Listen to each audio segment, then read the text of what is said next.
Hello students, outcomes of democracy. Our tour of democracy started when you were in class 9th. The total democratic politics was based on democracy, democratic ideals. Most of the countries, they had revolutions to establish democracy, republic, etc.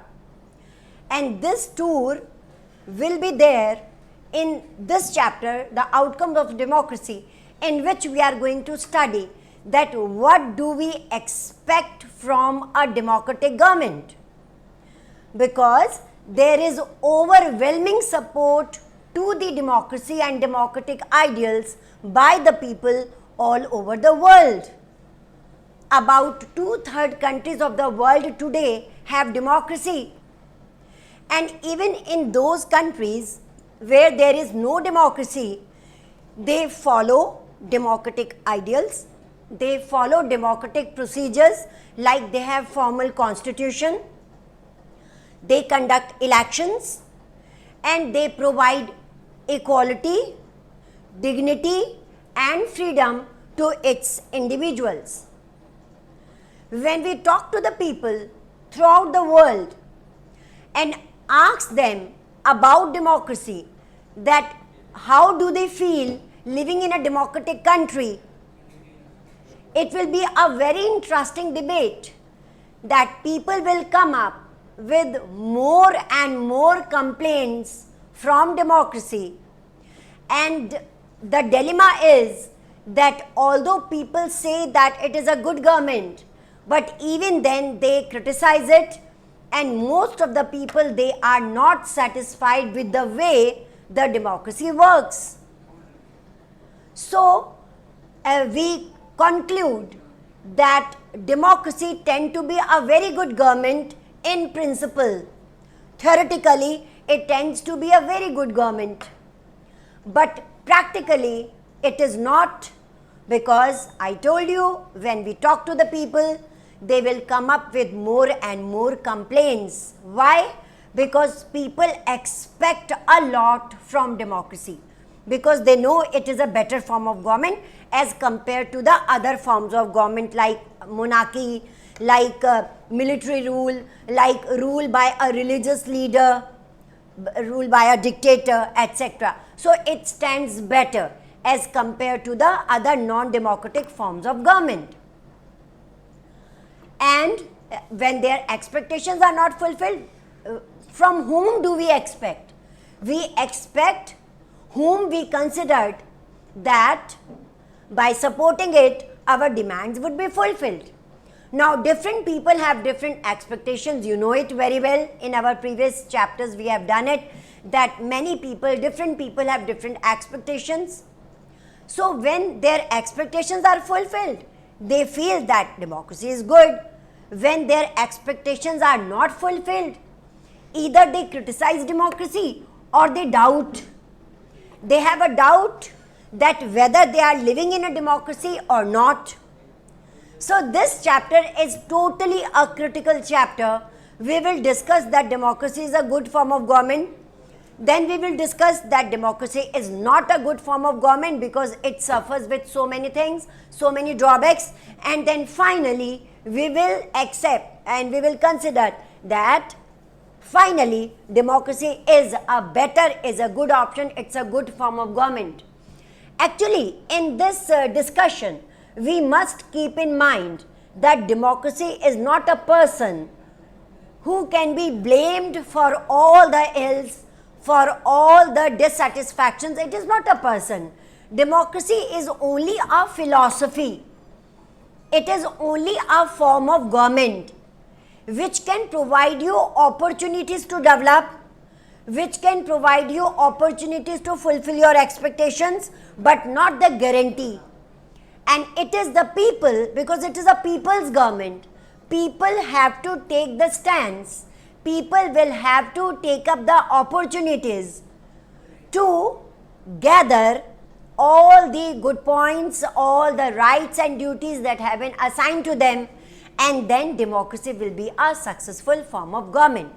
So, we come to the topic is democracy better form of government, or why democracy is a better form of government? Why there is an overwhelming support to democracy all over the world?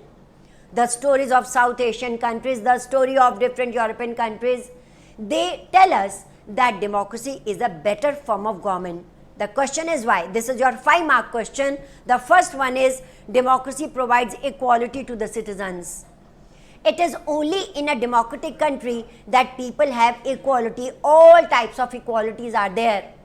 Political equality, one person, one vote, and in society people have equality. There is removal of untouchability. Untouchability have been declared as illegal. It is punishable. So democracy provides equality to its citizens. Second point which makes democracy a better form of government, that it provides dignity to the individuals. When democracies were not there, people were not citizens, they were subjects. But democracy is a form of government which provides dignity to the individuals. Here you can give the example of women dignity.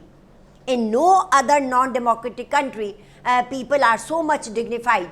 One thing really makes us dignified, that we elect our rulers, we elect our government officials. So that is a dignity given to the people in a democracy. So in non-democratic countries, this quality of enhancing the dignity of the individual is missing. Then the third one is it improves the quality of decision making, because in a democracy, common people are involved in decision making, and it improves the quality of decision making. Why? Because people are allowed to participate in it, which again is missing in a non-democratic country. So people come to know which decision they have made, and practically they also live in it. They live with this decision, and they come to know that whether they have made right decision or not, even in choosing their rulers. This is what? This is decision making. So in a democracy, the decision making quality of the people is improved. Now, democracy has another quality, that it provides a method to resolve conflicts. In non-democratic countries, people have no constitutional method to get their problems rectified. But in a democracy, there are constitutional ways. In a democracy, so many organizations work. In the previous chapter, we have read about the political parties. Among us, there are so many active members on the followers of the political parties. We have pressure groups, we have movement groups. All are allowed to function in a democracy. So democracy provides method to resolve conflicts. But in non-democratic countries, people have no choice except when it is a limit. There are revolutions, there is massacre, there is bloodshed. But democracy is the form of government which provides method to resolve conflicts in a peaceful way. We can carry out petitions, resolutions, demonstrations, etc. And then it allows room to correct mistakes. Democracy has room to correct mistakes, because in the election, when a party loses election, it doesn't mean that their political career is over. It means that they have a room. Here, room means a time period.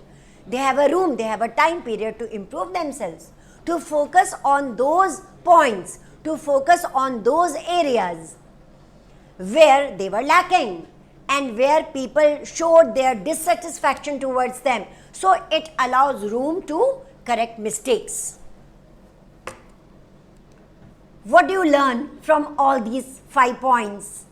We learn that democracy stands better as compared to any other non-democratic form of government. And I told you that democracy can only provide us opportunities to develop, not a guarantee to develop. People, see, democracy practically depends on the people, on the citizens. If citizens are aware, if they know their rights and duties, if they are aware that how many opportunities democracy can provide them, if people are aware, democratic rulers, democracy will work better. If people are not aware, vice versa, it will really affect the functioning of the government. So there is people's role in it. Now there are so many expectations, by the people towards democracy, because they feel it very close to them, because they feel it is a good government. So all the expectations cannot be fulfilled at a time. This makes us to think, are there some reasonable expectations? Are there some reasonable things that can be expected from a good democracy or from a democratic government? Yes, of course. There are three things that one can really expect from democracy. That is accountability, responsiveness, and legitimacy. These are the three expectations that are very, very reasonable, and reasonably people can expect it from every democracy. Now, democratic government is always accountable because people are involved in the decision making, and in a democracy, citizens, they always want that particularly all those decisions which directly or indirectly affects the people, there should be people's participation in it, and all the people, all the citizens, they should be allowed to participate in the decision making processes. So each democratic government is expected to be accountable and is responsive towards the needs and demands of the people. In a democracy, a democratic government have to be responsive towards the needs and demands of the people. That a democratic government must know what are the basic necessities of life, what are their basic requirements without which they cannot grow, without which people cannot develop. So all these expectations can be realized in a democracy, and there is fair expectation by the people towards it. And then legitimacy. This word you have gone through in history also, legitimacy, or you can say that questioning the government, that whether they are following the procedure or not. Transparency, this is really a positive point of democracy, that people have the right to see whether the government is following the proper procedure or the proper process in policy making or not. Tomorrow, we will dwell upon all these topics on the expectations. We will also discuss a critical topic, whether the democratic government is tend to be efficient or effective in terms if we compare it with the non-democratic or dictatorship government. So we will meet again tomorrow with a new energy and new enthusiasm.